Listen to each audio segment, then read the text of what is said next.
মধ্যে কিন্তু তারা যাইতে পারতেছে না।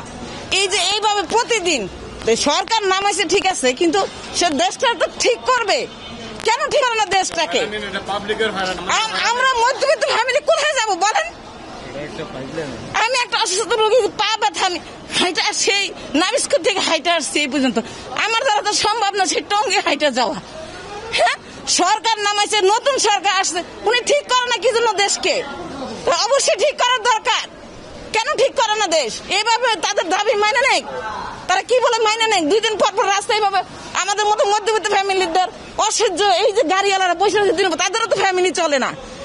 এভাবে তারা ঘন্টার পর ঘন্টা বসে, তাদের ফ্যামিলি আছে না, তারা চলতে তো পারতেছে না। আমরা চলতে পারতেছি না, আমরা থালাও নিয়ে নামতে পারতেছি না।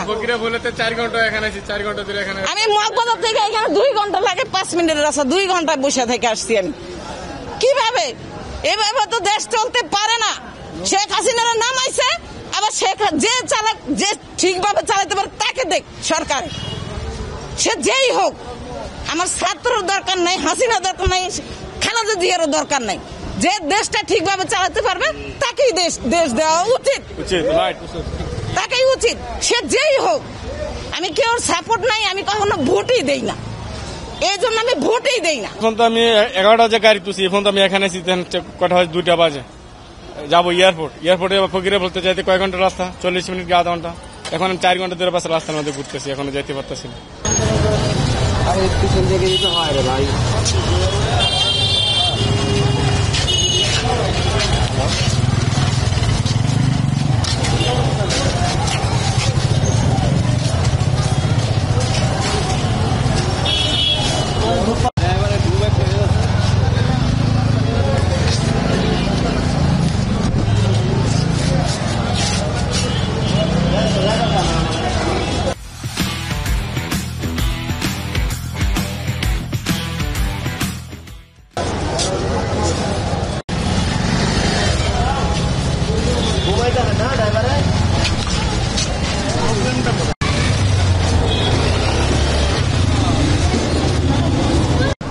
বসে রয়েছি না এখানে 2 ঘন্টার মতন হবে না, 2 ঘন্টার বেশি হবে, 2.5টার মতন হবে এখানে বসে রয়েছি। শরীয়তপুর থেকে এখন তো দেখেন যে কি করবো, লগে কিছু মালামাল আছে, তো ওই যে বাসায় যাবো এলে তো সম্ভবই না কোন রকম কোন দিকে যাওয়ার। তো হইতেছে জানতে পারছেন কেন রাস্তা বন্ধ? না, আমরা এটা কিভাবে জানবো? এটা তো আর জানার আমার কাছে কিছু নেই। কি লিগাতে বন্ধ হয়ে রয়েছে, কি কারণে বন্ধ হয়েছে, আমরা জানার কি আছে? চলো, এখানে আমি 11:30তে বসা, আমি যাবো মোয়াখালী DHS। আমি এয়ারপোর্ট থেকে আসছি, আমার সারা ছেলে উমরা করতে গেছিল, ওখান থেকে আসতে যায় আমি ফ্লাইওভারে নাইমা এখানে আমি আটকে পড়ছি। 11:30 থেকে এখন প্রায় বাজে হইল 2:30, এখনো বসে জায়গায়। স্যারকে কি বলে কনফিউজ করলেন? স্যার কি মানছে? নিজে নেমে গেছে গাড়ি থেকে, জাম দেখে সে নিজে নেমে চলে গেছে, কয় তুমি থাকো, আমি চলে গেলাম। পিছনে এখনো লাগেজগুলো দেখা যাচ্ছে। জি, মানে ছাড়লে তারপরে আপনি লাগেজগুলো পৌঁছায়। জি, তারপরে এখান থেকে আপনার স্যার হেঁটেই চলে গেছে। হ্যাঁ, হেঁটে চলে গেছে। এটা গেছে কি এখান থেকে রেলেন পাড়ায় রিক্সাতে চলে গেছে। বুঝতে পেরেছি। জি, ঠিক আছে, ধন্যবাদ। করে কি আসলে আয় উপার্জন টিকায় রাখা সম্ভব না? এমনি সম্ভব না ভাই। আমাদের দেশের জনগণ, এই যে অনেক মানুষ অসুস্থ আছে, রুগী আছে, অনেক লোক এয়ারপোর্টে যাইব, অথচ এরা 2 ঘন্টা বয়ে থেকে পরে আইটা গেল গা। অনেক রুগী আটতেও পারে না, তারা কি করবো? খাড়া রয়েছে, বয়ে রয়েছে, বাধ্যতামূলক তারা আইটে যায়। আইটে যাওয়ার কোনো রাস্তা নাই, সমস্ত রাস্তাটা ব্লক মেরে দিচ্ছে। এটা উচিত না।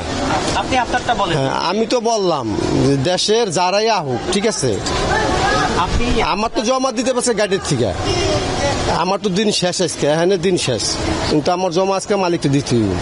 মহাজন তো মানতো না যে তুমি রাস্তায় বসছিলা, কয়ে বসছিলা, গাড়ি বাই করছো, আমার জমা দাও। আর আমার পকেট তো শেষই আজকে।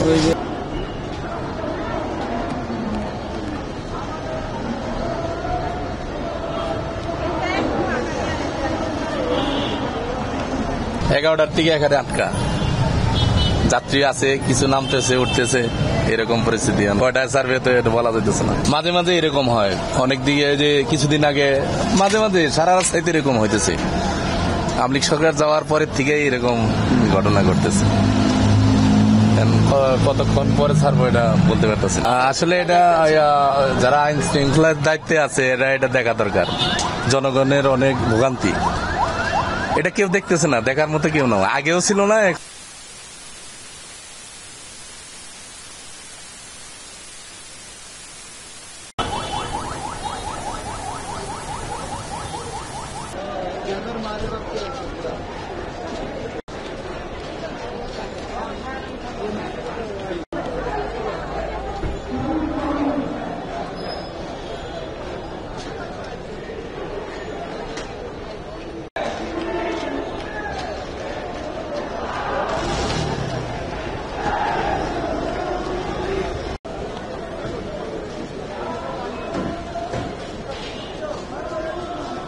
অরাজকতা চলতেছে।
শিখিয়ে বলেন